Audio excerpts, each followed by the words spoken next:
All right, guys, welcome back to Cold Pizza Watch Reviews. Today, I'm talking about what watch would I buy if I had $1,000. You want to know what it is? Hold tight.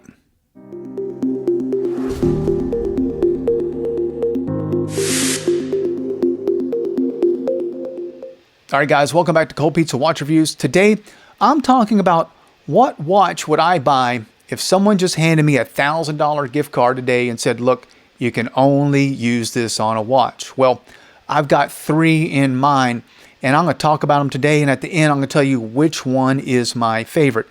So let's get started with the first one. It's the Longines Hydroconquest 39mm with the black dial. Now, this watch typically runs well under $1,000. I think today I saw it for $969 on Joma Shop. So the thing that I like about the Longines Hydroconquest is it's a one and done watch. I think this is something that can go from a dressy environment to a casual environment to work. It covers all aspects, I think, of whatever attire you're wearing for the day. You can pick up the Longines Hydroconquest and be out the door. That's one good positive I like about it. The other is that these do really well on the used market. I've looked at them used and they hold their value really well, not far off of what they sell for retail. So that's another good positive to me. If I ever decide to get rid of it, I should be getting quite a bit of my money back. So let's get into the specs on the watch. You've got 39mm case diameter, which I love. You've got 11.85mm case thickness. Now, the one strike against Longines is it's a 48mm lug to lug. That's a bit on the big side because I've got right at 6.5-inch wrist. So 48 is probably going to be hanging over a little bit for me. Now, lug width, 19mm. Now you've got a stainless steel case, screw down case back, 300 meters water resist. The movement is the L888 with 72-hour power reserve. Crown is screw down with the sign logo, and it's got substantial crown guards on either side of the crown. Bezel is ceramic with 120 click unidirectional. The dial has applied hour indices with Arabic numerals at the 12, 6, and 9 o'clock position. The date complication is at the 3 o'clock position. Now, bracelet is obviously stainless steel, fold over clasp with micro adjustment. Really like the Longines. I've been looking at this for a long time, and I don't know why people don't talk more about it, but it's definitely in demand when you look at the resale price of this watch. It holds its value really well. Next is one you're probably not going to think I would even bring up. It's the Hamilton Murph 38. Now, this watch has been out for a while, and I've been watching it. Ever since Hamilton came out with the 42, I was like, I love the look of the Murph, but obviously 42 was too large.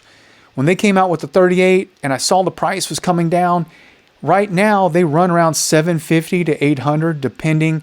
You might even get it cheaper than that if you can find it on sale. But today I'm seeing it for $750 for the 38mm automatic. Now, this watch was made famous from the movie Interstellar. I don't really care about that. I just think it's a beautiful, classy watch that you could wear in just about any occasion. Let's get into the specs. You got a 38mm case diameter, 11mm case thickness. Now, lug to lug is perfect at 44.7. That's going to wear excellent on my wrist. 20mm lug width, obviously stainless steel case, screw down case back that is see-through. 100 meters water resist. The movement is the Hamilton H10. Now, here's a strike against the Hamilton. It's a dome sapphire crystal, but it doesn't have AR coating. Now, this is essentially a classic field watch. You should have AR coating because field watch you're going to wear outside. So that is a bit annoying, but I'm going to let it go. Dial has large Arabic numerals against a matte black dial. They contrast with silver cathedral hands that are filled with this patina lume. Now, this strap, I probably would toss it, but it's a crocodile leather strap with a signed Hamilton buckle. Again, I'm not a fan of it. think it makes the watch a little bit too dressy, but that's not a big deal to me because every Hamilton I think I've ever owned, I've tossed the strap and I put it in the box and I wind up putting something else on it. But I love the Murph. I think it's a classic looking watch. If it's not for you, I might look at a Seiko Alpinist, but I think the Murph just has a more vintage, masculine vibe to it. Love this watch. Moving on to the last one, it is the Christopher Ward Sealander automatic 36 millimeter. Now this watch today on Christopher Ward's website's $980. Now to me, this is a great alternative if you're looking at an Oyster Perpetual or a Rolex Explorer or even a Datejust. I think this is a good watch to check out if you're entertaining one of those watches. Now, 36 millimeter case diameter, 10.75 millimeter case thickness, 42.87 lug to lug. That's going to just fit me perfectly. Here, this Oyster Perpetual 36, and I can imagine that's exactly how the Christopher Ward's going to wear, and this watch is almost like it was custom fit for me, so I know it's going to wear great. You've got 20 millimeter lug width, stainless steel case, obviously with screw down case back, 150 meter water resistance. The movement is the Sealander SW200 with 38-hour power reserve, and the crown is screwed down. Now, the other two watches we've been talking about are both owned by the Swatch company, and they have the newer ETA movements in them. The issue with those is a little more proprietary, and I think what's going to happen is the Swatch group's dictating more and more who can work on those movements. What I like about the Sealander SW200 is essentially it's a ETA 28242. Sealander is not going to hold back giving parts to watchmakers to work on this watch.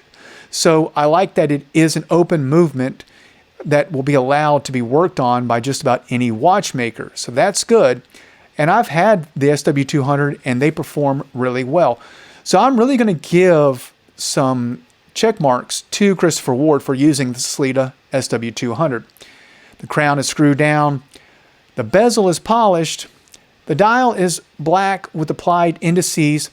Date only complication at the 6 o'clock position. Now, this is another big check in Christopher Ward's favor.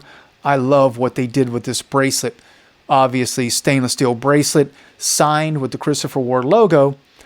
Now, you've got micro adjustment with ratchet clasp, dual screw links with quick release, so you can easily change the bracelet out.